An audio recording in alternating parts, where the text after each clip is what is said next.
Buenos días, profesora, buenos días, compañeros, buenos días a todos en general. Hoy les hablaré sobre qué es el dolor crónico. Bueno, soy de la Universidad Nacional Autónoma Autónoma de Tarma, de la Escuela Profesional de Enfermería, en el curso de Psicología del Paciente y Grupos Humanos. Mi docente es la Magíster Jocelyn Erika Cancha Rifierro, y bueno, yo soy el alumno Ramos Bonantes William César. Dolor.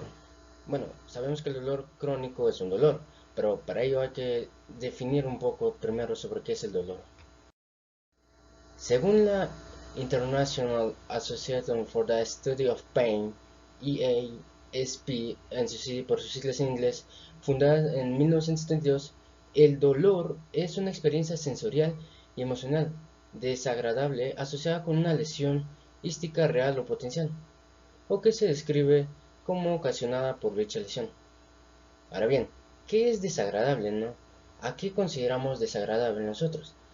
Se considera desagradable a todo ese conjunto de sentimientos entre los que se encuentran tanto el sufrimiento, la ansiedad, la depresión y la desesperación que puede generar una persona. Esta definición está más que nada enfatizada en que el dolor es una experiencia compleja que incluye múltiples dimensiones. Esto fue sacado de Mesas 2012. La clasificación. Según Mesas 2012, en el estudio del dolor es habitual utilizar diferentes clasificaciones de los tipos de dolor. Claro, hay más tipos de dolor, hay diferentes, ¿no? Las clasificaciones que tienen un valor clínico tanto de cara al enfoque diagnóstico como al terapéutico. A ella, por su parte, los clasifica según su fisiopatología, según el tiempo de duración y otras clasificaciones de los tipos de dolor. Bueno, en esta oportunidad nos centraremos en el dolor según su superficie temporal de aparición, es decir, la que está compuesta por el dolor agudo y el dolor crónico, lo que nos interesa, ¿no? El dolor agudo. A pesar de que la experiencia del dolor agudo de la mayoría de nosotros es un dolor que dura tan solo unos pocos minutos, se define el dolor agudo como aquel dolor que dura menos de 3 a 6 meses. Algunos episodios del dolor agudo que suelen incluir algún tipo de lesión pueden producir solo una vez y el dolor suele desaparecer una vez que se ha sanado el tejido dañado. Esto lo sacamos de Morrison y Bennett en 2008. El dolor crónico. Bien, se trata de un dolor que se prolonga durante más de 3 a 6 meses. El dolor crónico suele empezar con un estudio de dolor agudo, es decir, comienza de lo agudo a lo crónico, ¿no? Que no mejora con el tiempo, es decir, hay una perdurancia de ese dolor, ¿no? En esta categoría existen dos tipos generales de dolor: dolor con una causa identificable y dolor sin causa identificable. A su vez, el dolor crónico puede dividirse en sí en dos tipos: dolor crónico benigno, es el persistente, y dolor crónico progresivo. En el crónico benigno, el que se experimenta un dolor a largo plazo, con una intensidad similar a lo largo del tiempo. Un ejemplo podría ser el dolor del lumbago. El dolor crónico progresivo. Aquí el dolor empeora progresivamente, claro, con el tiempo debido a que la progresión de una enfermedad como la artritis reumatoide sería un buen ejemplo. Esto lo sacamos de Morrison y Bennett 2008. Bien, el siguiente cuadro nos demuestra las diferencias que hay entre un dolor agudo y un dolor crónico. La finalidad del dolor agudo es inicial biológica, mientras que la del crónico va del inicial a la destructiva. Como mencionamos, la duración del dolor agudo es temporal, pasajero se podría decir, mientras que el dolor crónico es persistente, dura más tiempo que el agudo. El mecanismo general del dolor agudo es unifactorial, mientras que el dolor crónico es multifactorial. Componentes afectados en el dolor agudo es orgánico y psíquico, e igual manera en el crónico. La respuesta orgánica en el dolor es adrenérgica, aumento de la FCRP y su duración, dilatación pupilar, mientras que en el dolor crónico es vegetativa, anorexia, estreñimiento menor, líbido, insomnio, en fin.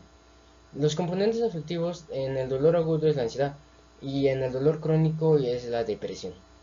El agotamiento físico en el dolor agudo no se da, mientras que en el dolor crónico sí ya se ve ese agotamiento, no ese desgaste de la energía. El objetivo terapéutico del dolor agudo es la curación, mientras que en el dolor crónico es ya el alivio, no es mejor tratar de adaptar al paciente. Esto también lo sacamos de Mesas 2012. Bien, ahora profundicémonos más en lo que es dolor crónico. La caracterización del trastorno se traduce en un gran número de horas de trabajos perdidas, absentismo laboral, pensiones de invalidez y un consumo a veces excesivo de medicación. Es en sí, el dolor crónico te da esto, ¿no? Hay pérdidas en varios factores. La depresión y la frustración son en muchos casos la reacción de la persona ante un problema de los avances médicos que no han conseguido curar, sino únicamente paliar.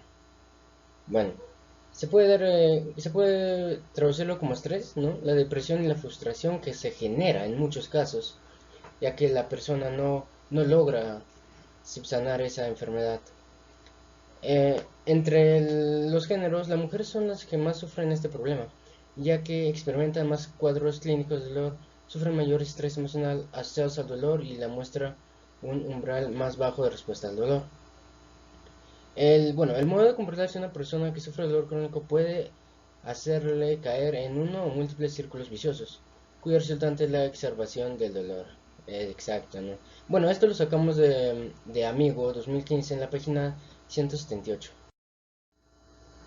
Acá podemos ver en las imágenes, como ya mencionamos, ¿no? El dolor crónico va desde lo agudo a lo crónico. Son consecuencias de que van cronificándose, ¿no? Comenzamos con el dolor agudo y esto va avanzando, ¿no? Va progresando hasta llegar a un dolor crónico. Un ejemplo sería el progreso del dolor crónico de espalda. Se da en su inicio en un desgaste gradual o tensión muscular. Luego pasa a una restricción del movimiento de forma prolongada. Esto produce que los músculos se acorten, endurezcan y debiliten. Bueno, el esfuerzo de compensar los músculos opuestos es menor. Hay una instabilidad en la espina dorsal, la presión sobre los nervios y bueno, esto genera que la espalda degenere su dolor, ¿no? Su posición. Esto también lo sacamos de Amigos 2015 en la página 179. Las teorías expectativas del dolor. Las primeras teorías que se propusieron para explicar el dolor nacieron desde una perspectiva biodémica y fue nada más nada menos que Descartes quien, siguiendo un enfoque de los primeros autores, que propuso el dolor era una respuesta automática a este estímulo externo. Eso nos mencionó Descartes. Desde este enfoque, que prevaleció hasta mediados del siglo XX, se sugeriría que el dolor era proporcional al daño tisular. Sin embargo, este modelo no podía explicar muchos fenómenos observados en relación con el dolor. Uno de ellos es el conocido del dolor del miembro fantasma. Este fenómeno describe la persistencia de la sensación de dolor que manifiestan una mayoría de las personas que han sufrido la amputación de algunos de sus miembros, ¿no? Esa dolencia puede empeorar después de la operación e incluso continuar después de la total recuperación de la misma. No hay curación. La teoría de la puerta, descrita por Meslach en el año 1983, disculpe, sostiene una esencia de que la actividad neuronal aferente a los nociceptores periféricos está modulada en el asta dorsal de la médula, que actúa como una puerta que impide o no el paso de los impulsos nerviosos que proceden de los nociceptores y del córtex. Esto lo sacamos de Amigo 2015 en la página 1801. Bien, la fenomenología del dolor crónico. Esto se trata de indagar cómo percibe y vive el dolor, ¿no?, una persona. Lo realizaron Smith y Osborne en el año 2007, ya que observaron la vivencia del dolor crónico, que gira en torno a cuatro aspectos básicos. En primer lugar, constataron que las personas que sufren dolor crónico estaban muy preocupadas por buscar una explicación a su situación y a las causas que les había llevado a ellas. Saber el por qué, ¿no? El de dónde, el por qué, de dónde nace, de dónde surge, ¿no?, tal sufrimiento. En segundo lugar, tendían a realizar un continuo ejercicio de comparación social, tanto con las otras personas como con sí mismas, en lo que fue su pasado y en lo que sería su futuro. Trataban de fortalecer su autoestima comparándose con aquellos que se encontraban peor que ellos, y esa comparación solo servían como recordatorios de su déficit situacional.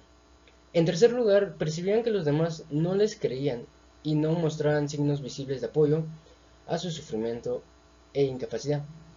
Finalmente, describieron que este proceso lleva a una retirada de la vida social, en la que se sentían una carga para todos, lo que les obligaba, cuando estaban en público, a esconder su dolor y aparentar que estaban sanos.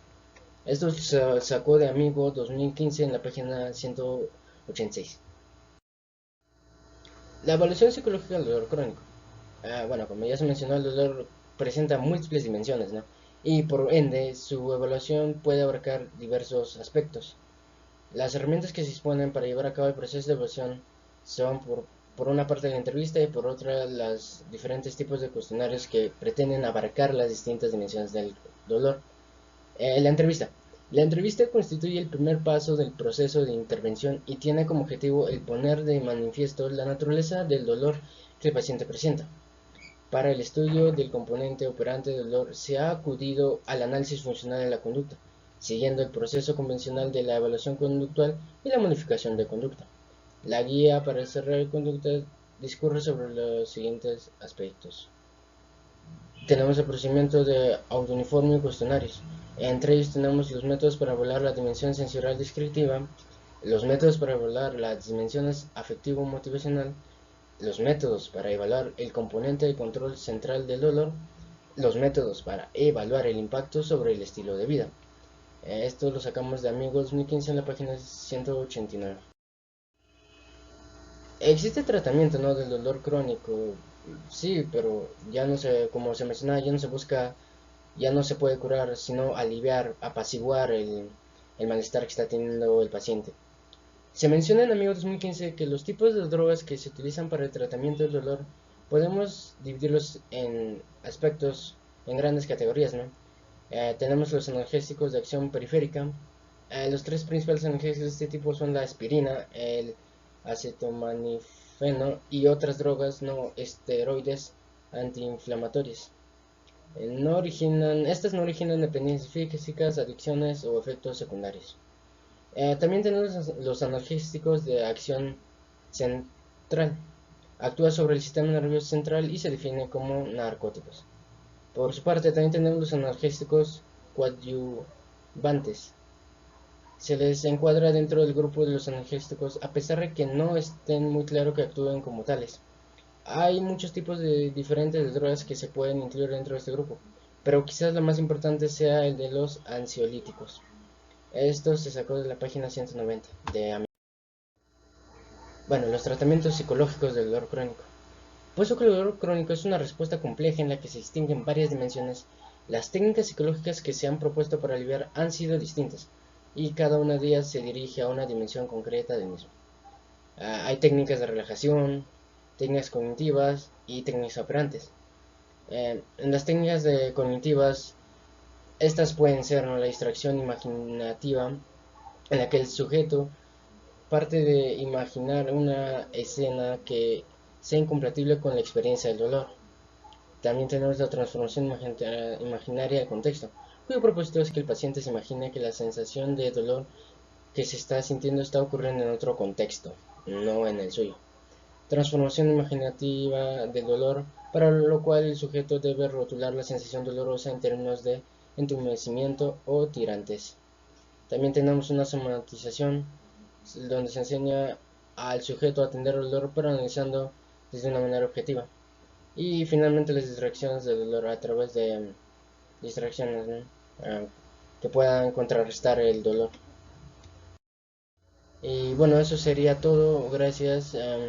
La bibliografía que se utilizó fue Amigo 2015, el Manual de Psicología de la Salud, segunda edición de la editorial Pirámide. Fue también utilizado Mesa 2012, el dolor agudo y crónico, clasificación del dolor, historia clínica en las unidades de dolor. Esto fue publicado en el Hospital Universitario de Val de Hebron.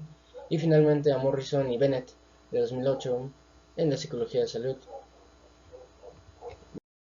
Bueno, una vez más, gracias. Muchas gracias.